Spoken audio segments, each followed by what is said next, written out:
आज की कहानी है भगवान का घर। एक दिन एक अमीर व्यापारी किसी काम से एक गांव में जा रहा था। बारिश का मौसम था, झमाझम बारिश हो रही थी और रास्ते में जगह जगह गड्ढों में पानी भरा हुआ था। अचानक रास्ते में गाड़ी खराब हो गई। व्यापारी के साथ कोई नहीं था। उसने गाड़ी सड़क किनारे खड़ी कर दी और किसी वाहन का इंतजार करने लगा। लेकिन घनघोर बारिश और तूफान की वजह से सड़क सुनसान था। शाम ढलने लगी तो व्यापारी को चिंता सताने लगी। अचानक उसने देखा एक गरीब व्यक्ति साइकिल से गुजर रहा है।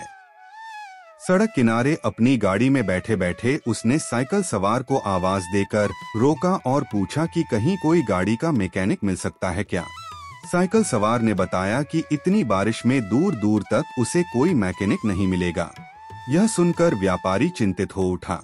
तब साइकिल सवार ने बड़ी विनम्रता से कहा, भाई साहब, अगर आप चाहें तो पास ही बने भगवान के घर में आज रात विश्राम कर सकते हैं।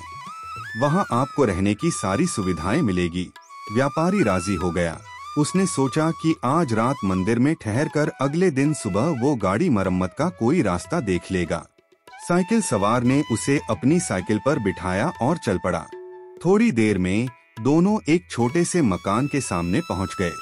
साइकिल वाले ने दरवाजा खटखटाया तो एक स्त्री ने दरवाजा खोला। व्यापारी को संबोधित करते हुए साइकिल वाले ने कहा, यह मेरी पत्नी है। इस भगवान के घर में सिर्फ हम दोनों रहते हैं। हमारे बच्चे शहर में नौकरी करते हैं। आइए अंदर पधारिए और आराम से बैठ जाइए। थोड़ी ही देर में साइकिल वाले की पत्नी गर्म गर्म चाय नाश्ता ले आई।